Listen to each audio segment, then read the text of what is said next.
Hey, what's up gamers? Welcome back to my channel. It's Daniel here, and today we're diving into the action-packed world of Call of Duty Modern Warfare 3. Today we're gonna look at a gun that's been all over YouTube, the MCW, or the ACR from MW2. But is it really the ACR from MW2? What is it that makes this gun so good, and why are so many people using it? Is this gun actually good? Well, today we're going to find out if this gun is actually that good, what makes it so good if it is, and why are so many people using it. Alright, let's get started.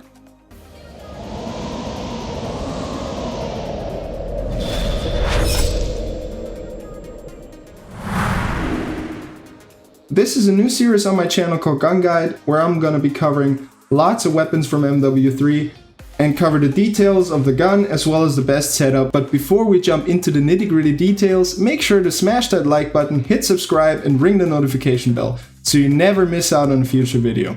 Alright, let's roll into the gun guide. Alright, so let's start with the damage profile of the MCW.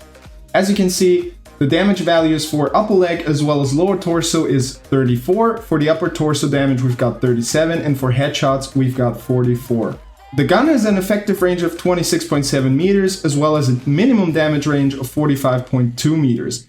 So this equals a 5 to 7 shot kill within the body, which leads to a time to kill of 0.42 seconds, which is actually pretty bad. It's on the lower end of the assault rifles. This gun also has a fire rate of 714.3 rounds per minute.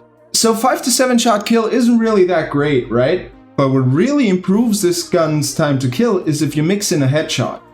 If you mix in a headshot, that will result in a 4 shot kill, which also cuts down the time to kill it in half to about 0.2 seconds. And all of a sudden, you've got an insane time to kill, which is one of the best in the game. With that said, let's say you don't mix in a headshot, then a 5 to 7 shot kill with a time to kill of 0.42 seconds isn't really that good. So what is it that makes this gun good and so usable? So let's look at the recoil patterns. With no attachments added to the gun, you can see that the recoil is pretty much only vertical, right? There's hardly any horizontal recoil. And vertical recoil isn't necessarily that bad with this gun because you want to mix in those headshots, right? So what we can do is with the right attachments, we can minimize that vertical recoil to get hardly any. So let's hop into our accuracy setup. If accuracy is the only thing you're going for the muzzle, you want to add the T51R billeted brake, which as you can see reduces our vertical recoil by about minus 23.1%. For a barrel, we're using the SL Creator Heavy Barrel, which also reduces our vertical recoil by a lot. I personally don't like the iron sight on this gun, so I add the MK.3 reflector optic, but this is obviously personal preference. For a stock, we want to add the RB Regal Heavy Stock, which also reduces our vertical recoil. And for our underbarrel, I think the Bruin Pivot Vertical Grip is the best option here, as it also reduces our vertical recoil by minus 13.6%. This particular underbarrel increases the horizontal recoil, as you can see, by 0.8%, but since this gun hardly has any horizontal recoil, that really doesn't matter. Yes, there is a different barrel you can use that will decrease the vertical recoil by even more, like the X10 Ported 290, but this also adds a bunch of ADS speed to a gun, which in my opinion isn't really worth it. So if accuracy is the only thing you're going for, this is the build you want to use.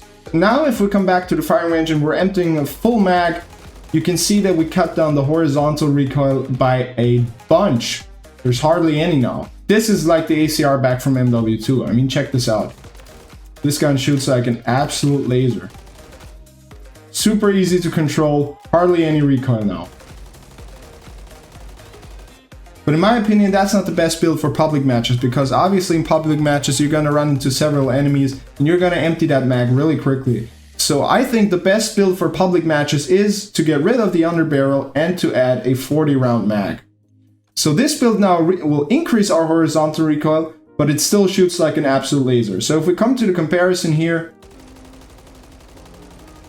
as you can see, a bit more recoil, but still hardly any. It's still absolutely easy to control, still shoots like a laser. I mean, check this out.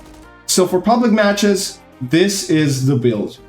But me personally, I like to stay off the radar, right? So enemies can't tell where I'm shooting from. So in this case, you want to get rid of the muzzle here and you want to add a Shadow Strike suppressor. Why the Shadow Strike suppressor? Well, the Shadow Strike suppressor is the only suppressor that doesn't have any downsides. Granted, it also doesn't have any upsides, but since we've already decreased our vertical recoil by so much, this is the perfect attachment. So if we come back to the firing range here and compare the recoil now to the other builds, you will see that it will have significantly more recoil, but still super easy to control. As you can see, it has more recoil than before, but still significantly less than the original. And if we try to hit these targets, you can see still super easy to control, hardly any recoil. And again, granted we have more horizontal recoil now, but as mentioned before, that's not necessarily a bad thing, since we want to mix in those headshots in order to get that really fast time to kill. So there you have it. These are the two best builds for the MCW for public matches. With this build, this gun shoots like an absolute laser. Again, if you want to stay off the radar, you add the Shadow Strike suppressor. If you don't care about that, go with the T51 billeted break. Alright, and there you have it guys, the ultimate MCW gun guide. This gun reminds me of the ACR back from MW2. Whether you're new to Modern Warfare 3 or a seasoned veteran, this gun is the gun for you. Try it out, experiment with different loadouts. If you have a better one, let me know in the comments, but so far I think this is the absolute best. I've been really having a blast with this gun, and I hope you do too. With that said, thank you guys so much for watching. If you've enjoyed this video and if you've learned anything, please leave a like, hit that subscribe button and ring that notification bell. See you on the battlefield.